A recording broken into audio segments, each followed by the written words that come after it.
que les toque asignado. Recuérdense de llevar su bata, cállensela con tiempo para ver que sí no cierre.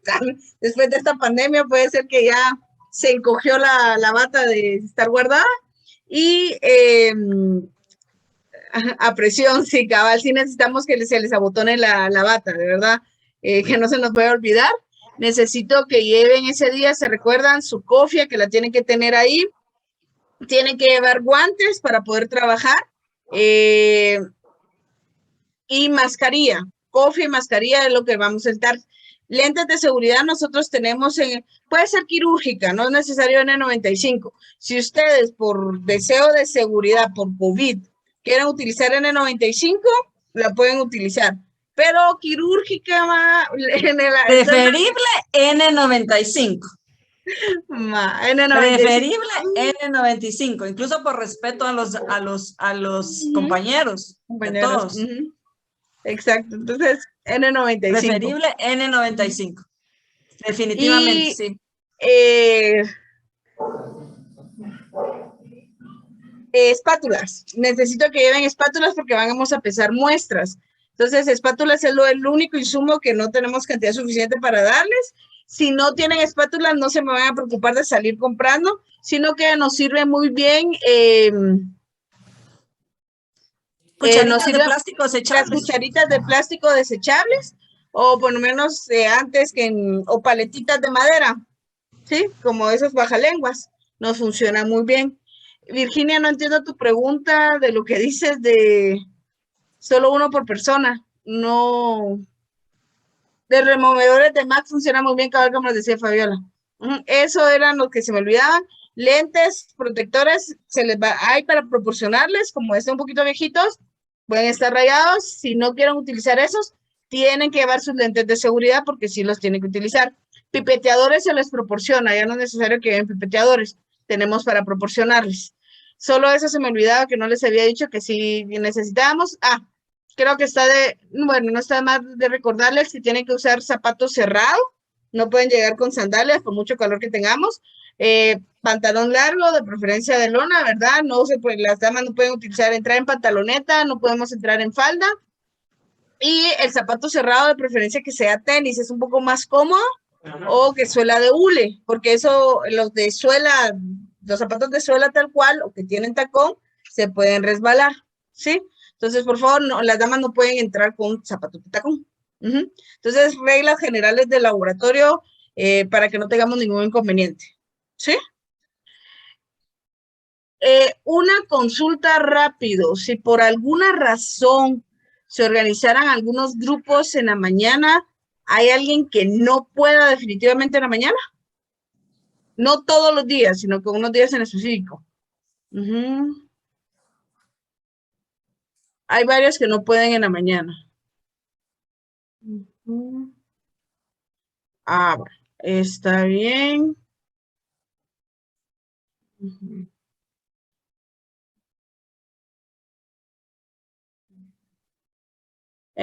No, yo creo que no. Entonces seguimos normal para no cruzar de más ya los grupos como los armamos.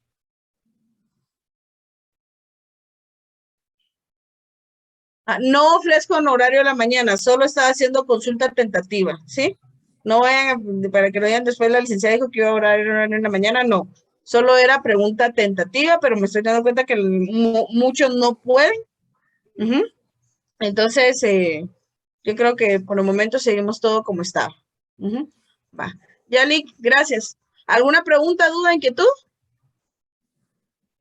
¿No? Por favor, lo que les comento, la bata, si es necesario, sí, para trabajar con nosotros en el laboratorio, sí necesito que su bata se abotone, ¿sí? Entonces, para que verifiquen cómo nos va quedando la bata en estos días y llevar su equipo de protección. Gracias.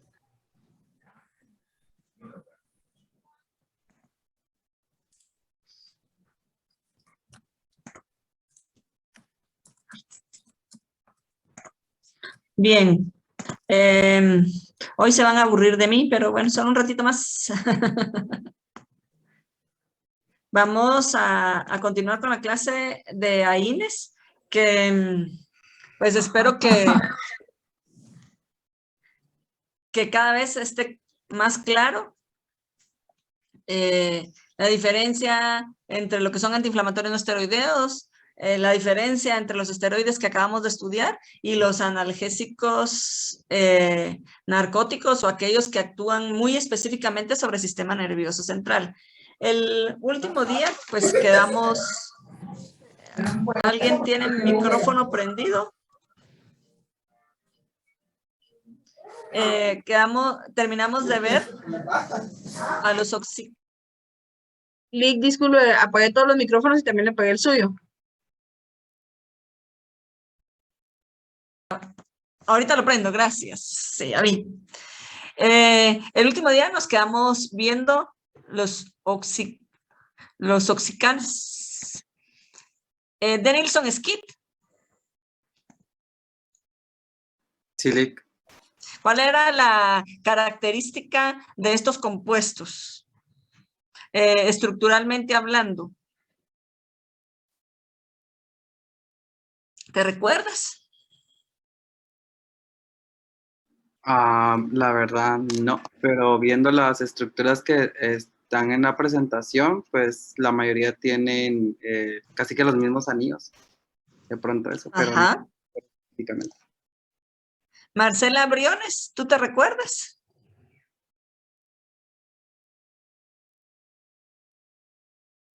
¿Qué diferenciaba a estos compuestos de los que veníamos viendo estructuralmente?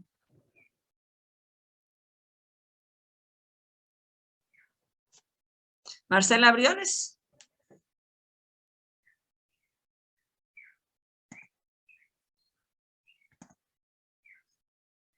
La pregunta que te acabo de hacer.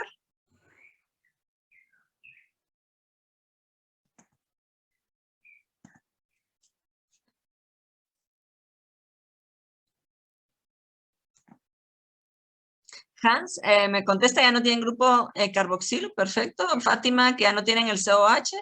Y exactamente, yo les mencioné ese día, estructuralmente, uno de los cambios que presentan estos grupos es que es de los primeros grupos que sintetizan sin el ácido carboxílico, que había sido característico en todas las que era característico en los analgésicos antiinflamatorios no esteroideos, incluso la estructura general tiene el ácido carboxílico, sin embargo, los oxicanes pues tienen esa diferencia y pues vimos ese día que digamos el primer sintetizado por Pfizer fue piroxicam y vemos cómo es que de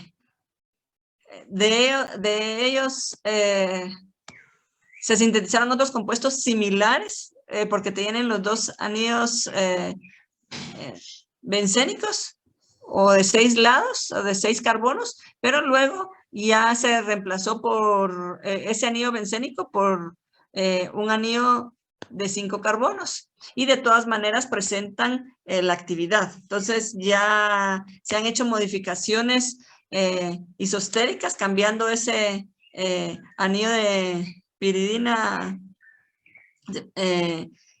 con azufre y de todas maneras tienen actividad. Ese día vimos las características de estos compuestos también, de cómo es que son medicamentos, la forma en que interactúan con el receptor también se modifica por esta misma razón que no tienen el ácido carboxílico. Y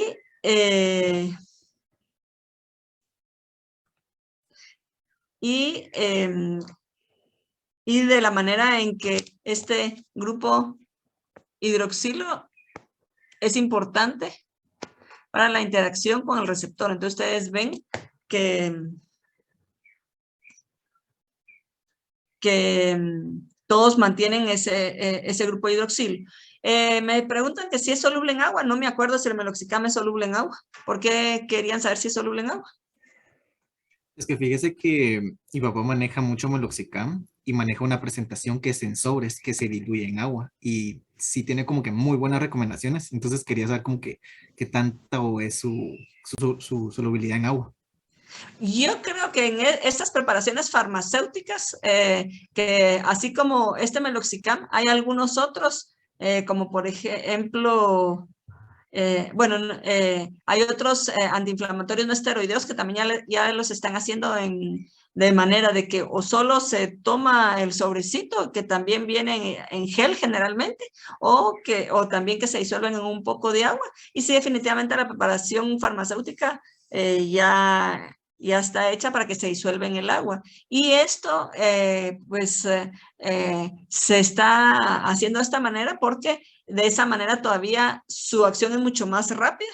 Entran de una vez en forma disuelta al organismo y las personas sienten que el inicio de acción es mucho más rápido. Entonces sí, Virginia tiene un excipiente y además ya está, no sé si alguna sal del meloxicam que es soluble en agua. Y pues ya la preparación viene de esta manera. Y como yo les decía, generalmente son medicamentos que su inicio de acción es muy rápida. En el caso del piroxicam, como yo les enseñé el último día, piroxicam es Feldene. Hay una presentación de Feldene Flash, que es una pastita que solo se mete a la boca y se disuelve y empieza la acción, así como dicen Flash. Por eso le pusieron Feldene Flash, inicia muy rápido. ¿Sí, Virginia? Buenas tardes, otra vez. Solo quería como tal vez ayudar a complementar a la duda de Pablo. Estaba investigando la solubilidad y dice que sí es soluble en metanol, pero no es, pero es insoluble en agua. O es muy poco soluble en agua a temperatura ambiente. Pero lo que nosotros aprendimos ayer, estaba escuchando en tecnología farmacéutica, es que hay unas, se les puede agregar algo a las sustancias que mejoren su tensión superficial para tener afinidad con el agua. Pero solo eso. Gracias. Gracias, Virginia. Sí, o sea, ya por eso les decía, es una preparación farmacéutica que garantice que el medicamento esté soluble en el momento que se administra y que puede ser que forme una pequeña emulsioncita ahí o suspensioncita que de una vez le dicen a la gente, lo echa en agua y de una vez se lo toman. Y eso, como yo les digo, las personas, o sea, está hecho para que la acción sea un poquito más rápida, porque de una vez entra disuelto, pero también para las personas le da esa sensación de que ya va a empezar. No sé, les gusta tanto, ya va a empezar la acción y sienten hasta psicológicamente que más rápido empezó la acción de ese tipo de compuestos. Pero sí hay preparaciones y como yo les digo, hay otros AINES que ahora vienen en sobrecitos que parecen que si fueran, así como diría, ya solo listos para chuparse, como aquellos dulcitos que solo se chupa el sobrecito y son agradables, las personas se sienten bien tomando el medicamento así y sienten un efecto más rápido. Y uno de los objetivos es ese. Luego, pues vamos a ver los compuestos enólicos. Estos también ya tienen una estructura un poco distinta a lo que habíamos visto de nosotros AINES. La base es el pirazolín 5-ona y de ahí salen algunos compuestos como es la dipirona, que no tiene un efecto antiinflamatorio tan marcado, pero vamos a ver por qué es que se ha utilizado. La antipirina, que se utiliza en colirios, y otro de esta familia, la aminopirina, entre otros. Estos compuestos enólicos se han utilizado bastante para dolores como analgésico y sobre todo como antipiréticos.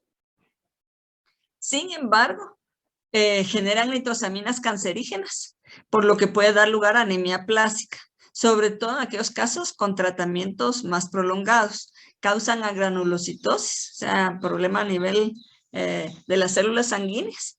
Y por eso es que si ustedes buscan en la farmacopea de los Estados Unidos, no van a encontrar estos compuestos. En Estados Unidos no se usan.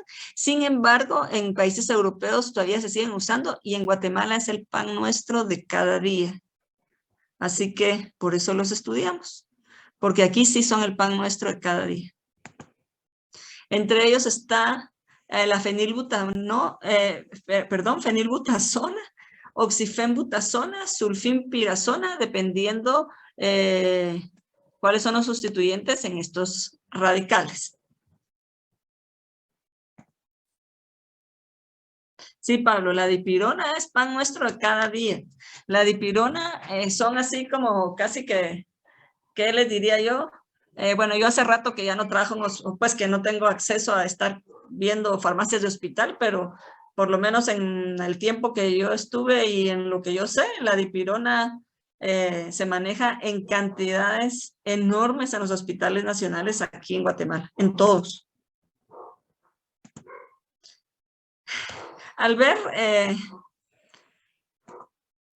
la estructura central de estos compuestos, que es la que nos va definiendo muchas de las características de los mismos, el reemplazo de uno de los átomos de nitrógeno de esta estructura con átomos de oxígeno produce análogos que son isoxazoles, que son tan activos como las pirazolidinedionas. O sea que el sustituir por oxígenos me mantiene la actividad.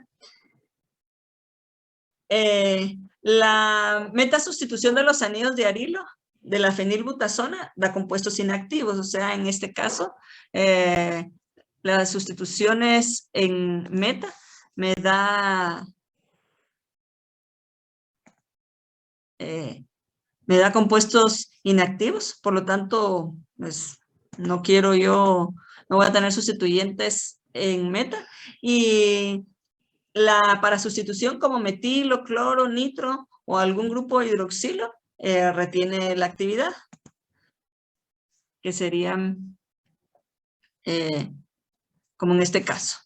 Tengo un grupo, en estas tres que yo les puse, tengo o hidrógeno o un grupo hidroxilo y mantiene la actividad. La función de dicarbonil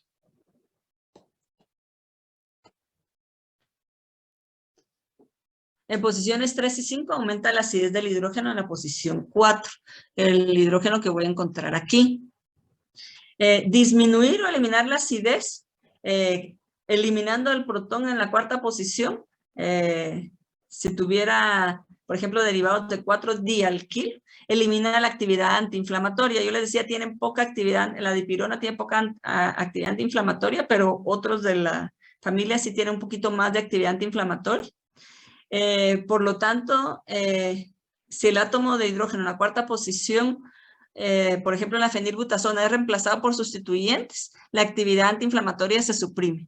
Entonces, yo necesito la acidez que me da este hidrógeno en la posición 4 para que tenga actividad antiinflamatoria.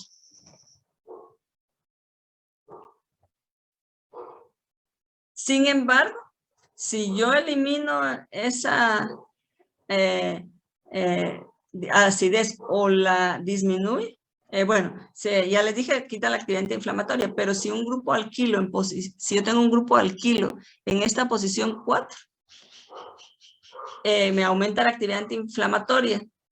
Si yo sustituyo un grupo 2-fenoetilo en posición 4, aumenta actividad úrico-súrica. O sea, ahí ya estoy hablando otros compuestos.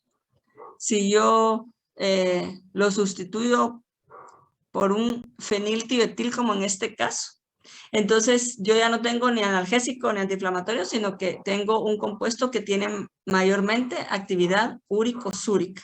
Entonces, esto se utiliza, por ejemplo, en casos de problemas de gota, en el que hay acumulación de ácido úrico a nivel de las articulaciones y que eso causa mucho dolor. Y entonces, inflamación, pero no tiene, si yo hago así como la sulfimpirazona, no es por su efecto antiinflamatorio y analgésico que va a ser la acción, sino porque yo tengo ya una acción úrico-súrica. Entonces, pues de estos mismos compuestos se han desarrollado algunos que tienen esta actividad, pero ya no es por la acción analgésica. Como yo les había puesto al principio, un ejemplo de estos compuestos es la fenilbutazona. Los más activos son aquellos que tienen como sustituyentes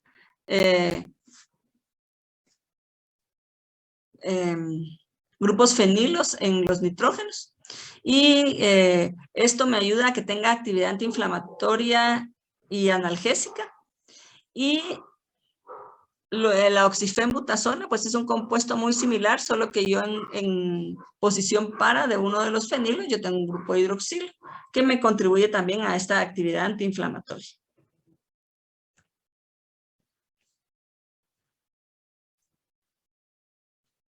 Pero tengo la dipirona, que se conoce también con el nombre de metamizol, que yo solo sabía mencionar al principio. Es un analgésico antipirético y en algunos casos lo mencionan como un antirreumático, pero no es de los de primera elección para este tipo de enfermedades. Pero lo que tiene una acción muy marcada es como antipirético. Y por eso, pues, se ha utilizado bastante. Fue sintetizado por primera vez por Hedge, que ahora es parte del grupo Sanofi. Y ya no sé si de repente ya cambió, porque ahora ya no seguí yo la historia de las farmacéuticas, pero sí de un grupo donde está Sanofi. Se empezó a utilizar muchísimo. Ustedes ven, tenemos siempre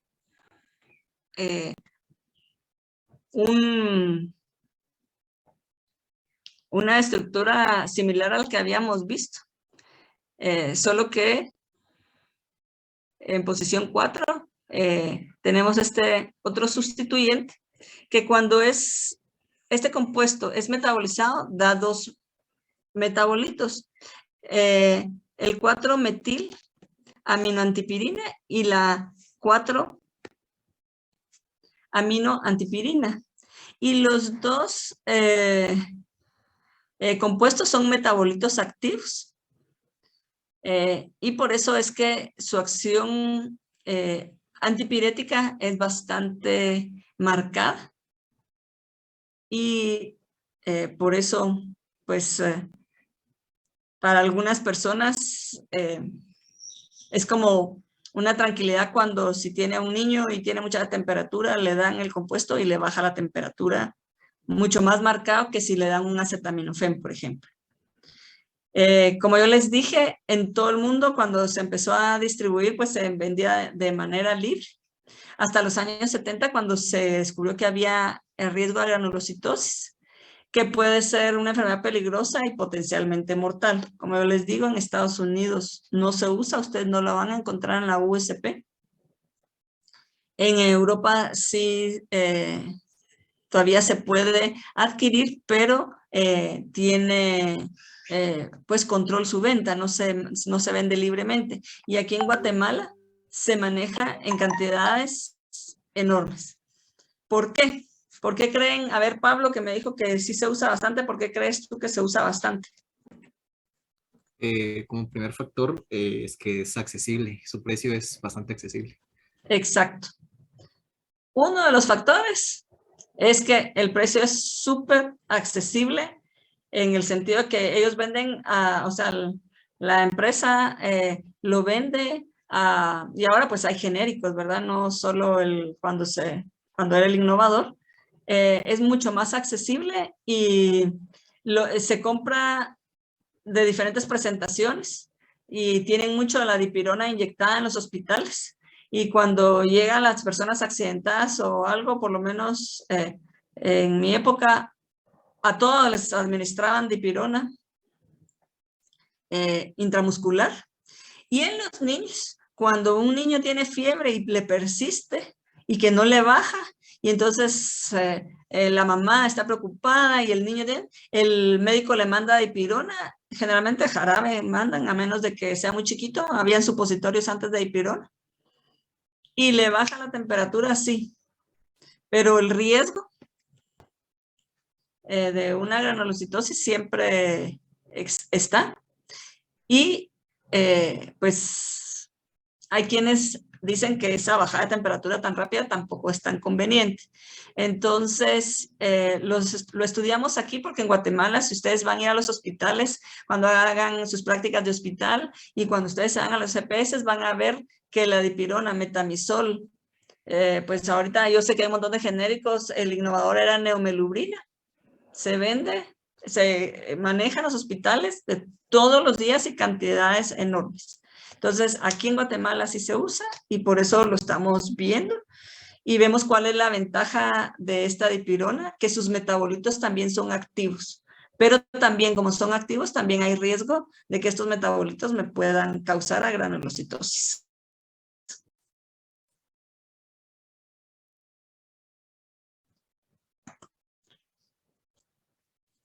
Y pues entonces con esto terminamos esta parte de que en la mayoría pues habíamos visto los antiinflamatorios no esteroideos, vimos cuáles eran las características de los antiinflamatorios no esteroideos con sus diferentes estructuras y cuáles son las modificaciones que se les puede hacer, cuáles son los medicamentos que se han sintetizado a partir de los primeros y las modificaciones que se han realizado. Vimos los oxicames, oxicanes que realmente ya comienzan a tener una variación.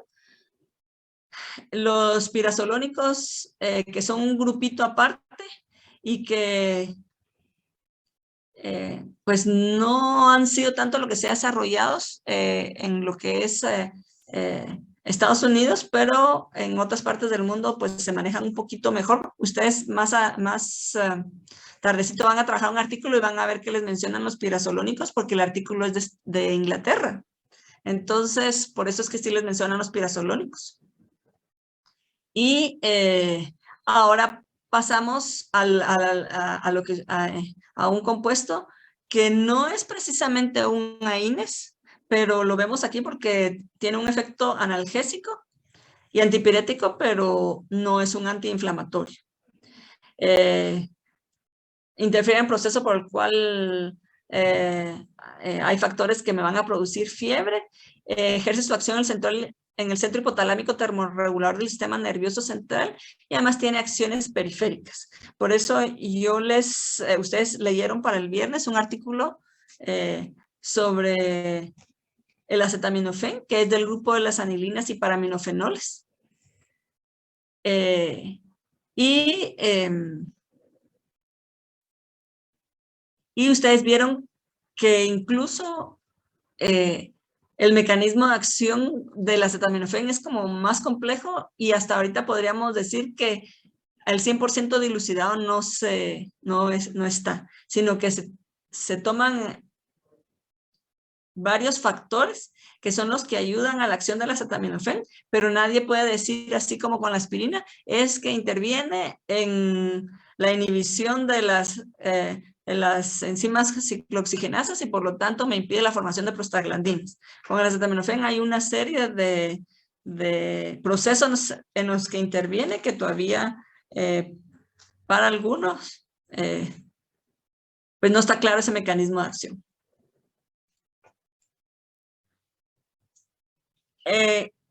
Buscando pues compuestos siempre que me ayudaran para el dolor, para la fiebre. La acetanilida fue introducida en 1886, que es la estructura que tenemos en esta diapositiva, como agente analgésico antipirético. Incluso como quitaba la fiebre se le llamó antifebrina. Sin embargo, se vio que era tóxico, causaba metamoglobinemia, o sea, causaba metahemoglobina e ictericia. Entonces, pues afectaba el hígado y pues se descontinuó. Entonces, se introdujo la fenacetina que vieron que tenía buenos efectos también analgésicos antipiréticos, se dijo, este no me causa metahemoglobinemia. Sin embargo, resultó ser nefrotóxico, o sea, tóxico a los riñones. Su acción incluso es más larga que el acetaminofén en lo que es más tiempo, pero es más débil antipirético, o sea, no es más débil que el acetaminofén para bajar la fiebre. El acetaminofén es un metabolito tanto de la acetanilida como de la fenacetina. Entonces, lo que se vio es que la acetanilida, cuando se administraba, daba como metabolito el acetaminofén, que vieron que era el metabolito que tenía acción también para bajar la temperatura y como analgésico. Y la fenacetina lo mismo, entonces comenzaron a estudiar el acetaminofén y pues se observó que era un compuesto que tenía la acción que se buscaba y no tenía la toxicidad ni de la acetanilida ni de la fenacetina. Y entonces pues se sintetizó y se comenzó a utilizar en terapéutica. Es un antipirético analgésico efectivo. Creo que la mayoría de ustedes han tomado acetaminofén, a menos de que haya una persona susceptible al mismo. No es antiinflamatorio. Y de acuerdo a lo que ustedes leyeron, tienen cierta acción sobre el sistema nervioso central y no en la periferia. Por eso es que se cree que aunque causa inhibición de la síntesis de prostaglandinas, lo hace a nivel central y no en la periferia. Entonces, tenemos, esta es la estructura del acetaminofén. Como yo les digo, metabolito de la acetanilida y de la fenacetina, pero con menor toxicidad que esos compuestos.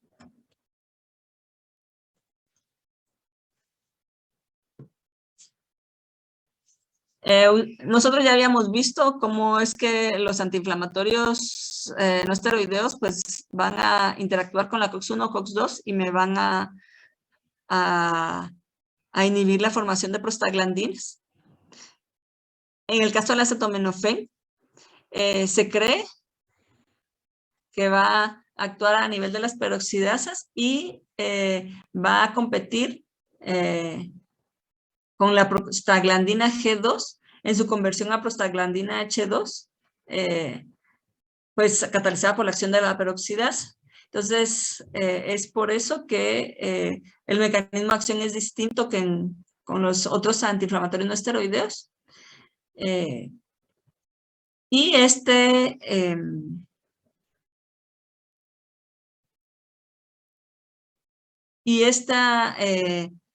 acción también va a causar depresión de las reservas de glutatión, que es un factor de la sintetasa de prostaglandina E. Entonces, está actuando a un nivel distinto de los otros antiinflamatorios no esteroideos. Y pues ahí les explicaba en el artículo también la forma en que se cree que el acetaminofén actúa a nivel de las peroxidasas.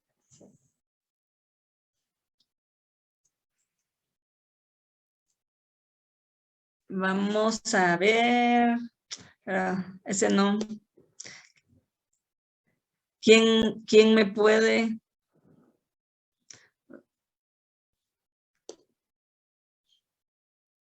¿Quién me puede ayudar?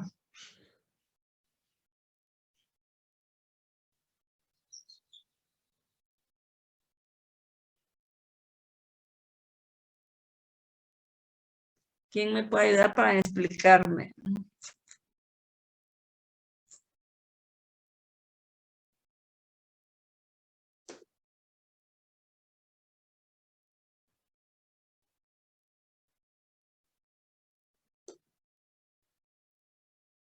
Andrés Barrios.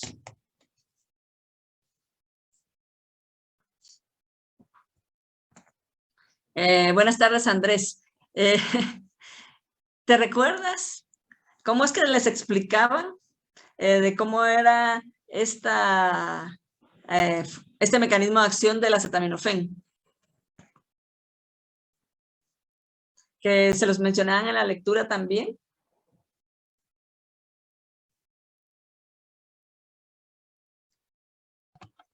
Lo que me recuerda era pues lo que ya se había mencionado de que su interacción con con la parte de la lipoxigenasa, peroxidasa dentro de las ciclooxigenasas iba a inhibir como esa síntesis de prostaglandinas que favorecían factores factores inflamatorios en el proceso. Eso es lo que me recuerda.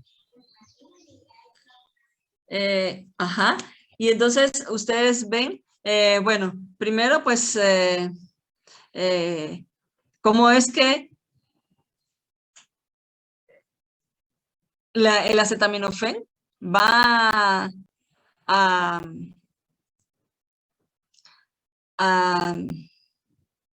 actuar a este nivel de la ciclooxigenasa, de manera de que al cambiarme la forma del grupo E, me va a hacer inestable este intermediario, la prostaglandina H2. Entonces, como el acetaminofén, en esta parte de su estructura, es que me va al convertir el hierro del grupo hemo en un estado reducido e inactivo, el acetaminofén va a estar protonado, y de esa manera es que me interactúa con el centro catalítico de la peroxidasa, y de esa manera lo inactiva al pasar el grupo hemo de la forma oxidada a la forma reducida. Y es la forma en que el acetaminofén va a actuar a inhibir la peroxidasa, interviniendo a nivel de este grupo. Entonces, es el mecanismo de acción en la síntesis de la prostaglandina H2, o sea, al inhibir la síntesis de la prostaglandina H2. Entonces, va a actuar a nivel del radical hierro que encuentro en el grupo hemo, convirtiendo la forma oxidada a una forma reducida inactiva, y de esa manera me inhibe las prostaglandinas H2. Ese es uno de los mecanismos de acción. Ustedes leyeron también que hay otros mecanismos de acción por vía serotoninérgica a nivel del sistema nervioso central, y por lo tanto es que yo les decía al principio que tiene una acción a nivel del sistema nervioso central, y por eso es que tiene una acción antipirética y tiene la acción analgésica. No es antiinflamatorio. Ustedes como químicos farmacéuticos, por favor, que se les quede, acetaminofén no es antiinflamatorio. No hay uno, sino hay un montón de doctores que todavía dicen que el acetaminofén es antiinflamatorio. Entonces, ustedes químicos farmacéuticos tienen que conocer bien que el acetaminofén no es antiinflamatorio. Yo me quedaba asustada de ver tantos doctores que me dicen que no sabían que el acetaminofén no era antiinflamatorio. Y yo los he vivido en carne propia, así nada de que yo esté trabajando en hospital, sino que yo platico con algunos y me vuelven a decir que el acetaminofén es antiinflamatorio. Entonces, ustedes sí lo tienen, se les tiene que quedar. Estos aminofenoles pues son menos tóxicos que el derivado anilínico, que era la acetanilida, que me daba como metabolito un derivado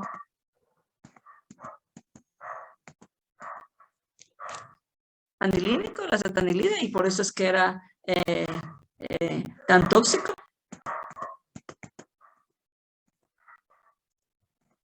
Entonces son menos tóxicos que el correspondiente derivado anilínico, a pesar de que solo el paraminofenol es muy tóxico para usos terapéuticos.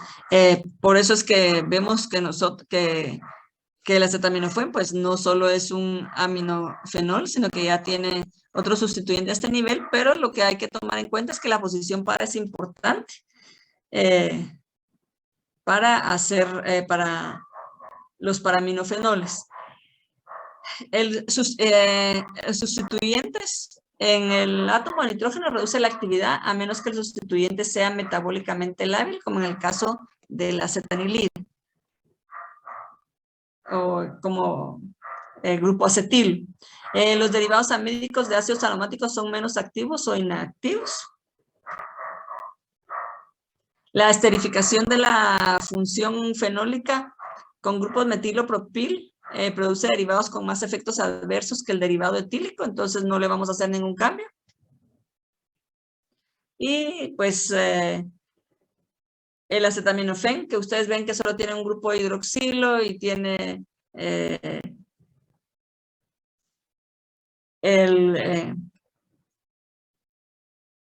grupo acetamido o acetamida y el grupo hidroxilo. Es efectivo, se disminuye toxicidad. Sin embargo, siempre hay que tener un poco de cuidado con el acetaminofén.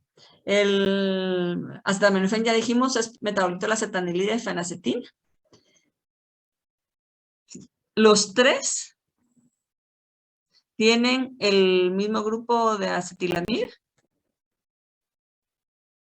Lo podemos ver aquí. La acetanilida no tiene ningún grupo funcional en para. La fenacetina tiene un grupo etoxi y el paracetamol tiene un grupo hidroxilo o paracetamol o acetaminofén. Todos tienen el mismo anillo bencénico y solo con este cambio se logró que el acetaminofén se pudiera administrar terapéuticamente sin causar efectos tóxicos tan severos como la fenacetina y la acetanilida. Ustedes ven, se parecen muchísimo los compuestos, pero solo con un grupo hidroxilo que tiene el paracetamol como sustituyente a nivel par, se logró un compuesto que era seguro para utilizar en terapéutica, seguro hasta cierto punto, ¿verdad? Siempre hay que tener cuidado. Entonces, ustedes ven que de los tres compuestos, pues paracetamol tiene su grupo hidroxilo.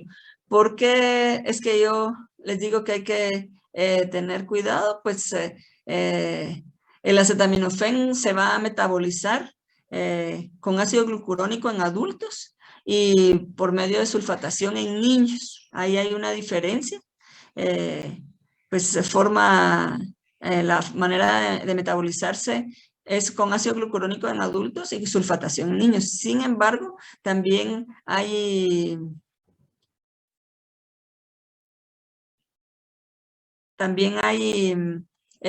otros metabolitos que se forman y esos metabolitos al formarse forman este compuesto que se conjuga con el glutatión del hígado. Por eso es que yo les puse un hígado aquí.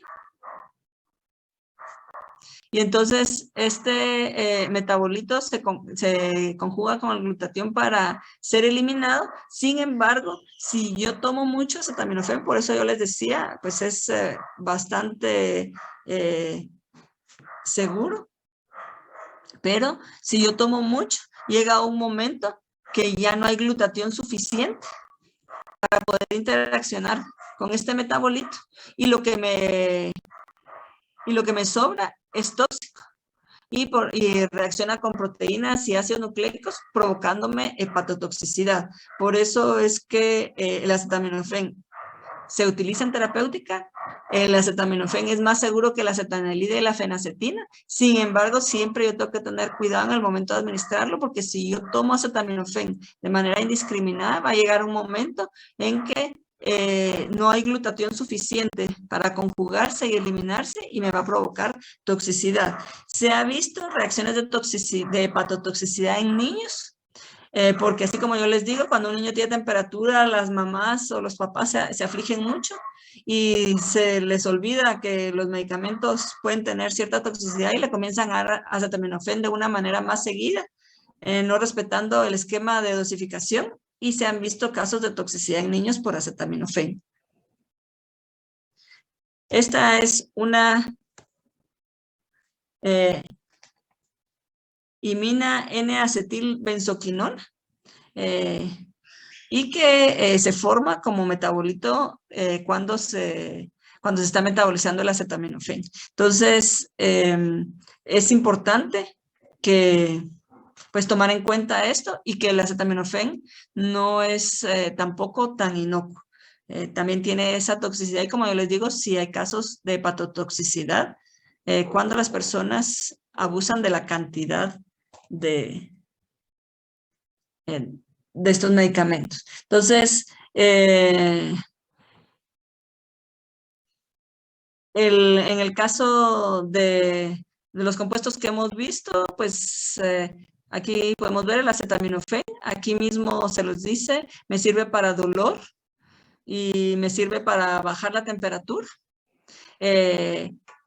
Puede haber hepatotoxicidad cuando se abusa de la dosis. Y también si yo tengo si yo administro mucha cantidad, pues puede haber incluso una nefrotoxicidad si yo tengo abuso. El ácido acetilsalicílico me sirve para dolor, me sirve también como antiinflamatorio y me sirve para bajar la fiebre.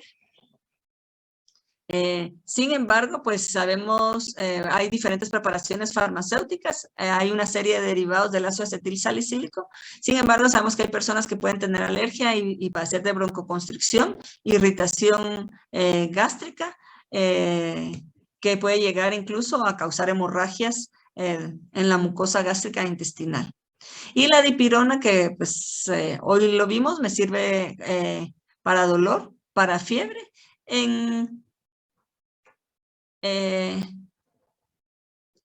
y me sirve y en menos grado como antiinflamatorio. Tiene cierto poder antiinflamatorio, pero no tanto.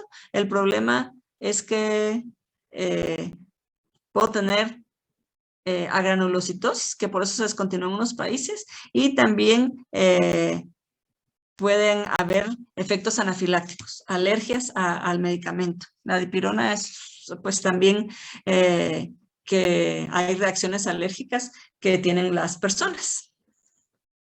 Entonces, esto es con respecto a estos medicamentos, la comparación de ellos. Y pues incluimos al acetaminofén, pero pues ya vimos que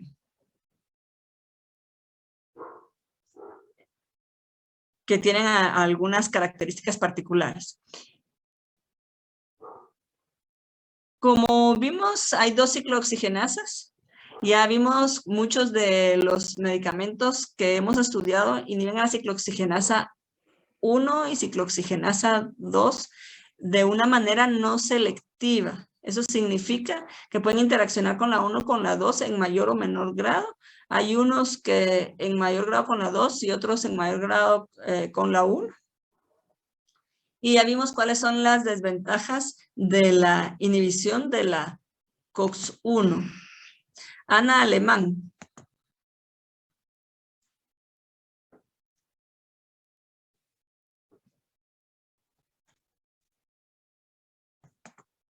Ana, buenas tardes. ¿Qué problemas me da la inhibición de la COX-1 y por qué? ¿Qué efectos adversos?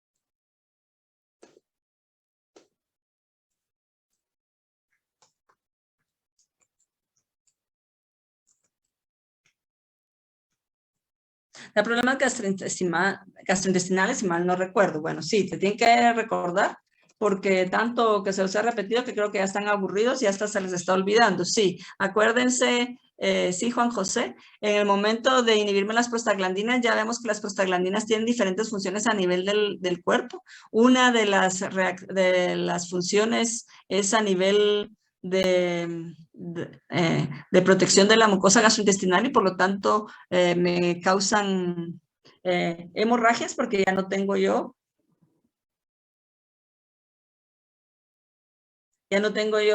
pues esa protección. Entonces, es por ello que causa este problema. Sabemos que la COX-1 es una enzima constituyente y la COX-2 es inducible. Eso significa que la COX-2 solo se va a producir en el momento que haya un daño en la célula, que haya una causa por la cual haya inflamación y se produce la COX-2. Entonces, para algunos vieron como una ventaja el que solo se pudiera inhibir a la COX-2, hacerlo más específico y de esta manera que la enzima se produzca en el momento que haya una inflamación en el organismo. Yo ya les había mencionado algunos compuestos que han sido modificados como la indometacina que vimos como inhibidor de la COX-1. Está también el diclofenaco, que pues interactúa también con COX-2 y ha sido modificado estructuralmente de manera que inhiban más selectivamente a la COX-2.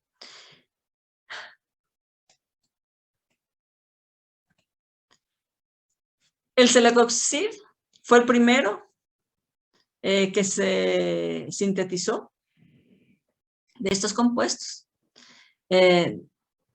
Este ya es un compuesto débilmente ácido y se advierte con precaución en pacientes alérgicos a la sulfonamida, porque si ustedes ven, ustedes ahorita que ya el grupo de sus compañeros les explicó las sulfonamidas, pues ya identifican a este grupo funcional y pues se dice que tengan precaución en pacientes alérgicos a la sulfonamida.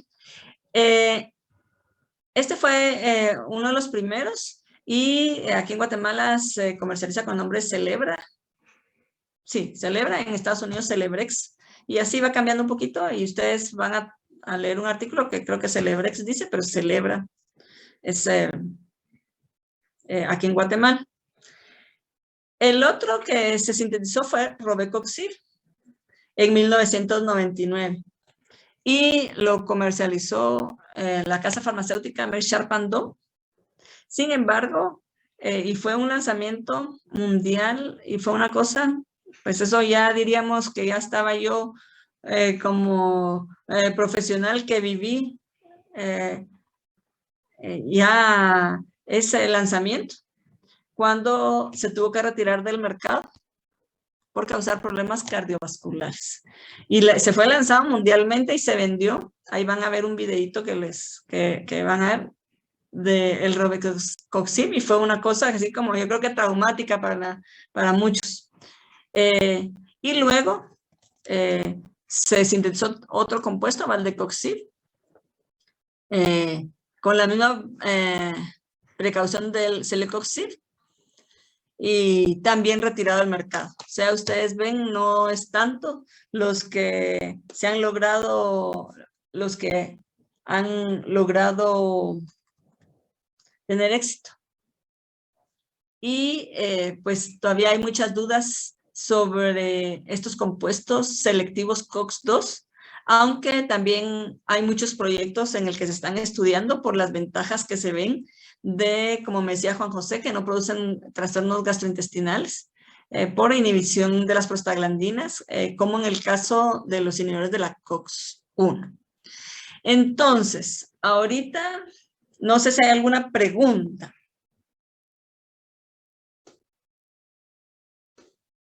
Ninguna.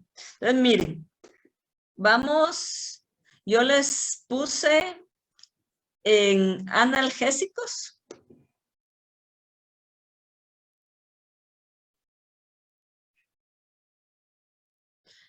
Una actividad de Coxib. El Celecoxib sigue en el mercado Ese, como les digo, aquí en Guatemala se llama Celebra, lo mandan, diríamos, se comercializa bastante. Y se comercializa bastante y está en el mercado. Se sigue comercializando y se usa para tratamientos de enfermedades en que se necesita un AINES por mucho tiempo, por tiempo prolongado, y sigue en el mercado. Entonces es el que sobrevivió a él, a todo esto. Entonces ustedes se van a, que le está asignando la actividad. ¿Sí ya se la asigné? No. Sí, asignado. Se van a ir a una actividad. En esa actividad, ustedes van a encontrar en su TOEIC, cuando entren, una primera actividad en la que tienen un video y que están en la plataforma de TED-Ed. Ahí van a trabajar individualmente y van a realizar la actividad que está en ese enlace y van a tener 15 minutos, sí, 15 minutos para realizar. Le estoy dando bastante tiempo. Está bonito y es una actividad corta. Y después vamos a trabajar en grupo. Y entonces por eso necesito que primero hagan esa primera actividad y después los vamos a formar en grupo. Entonces se van a NERMS en la sección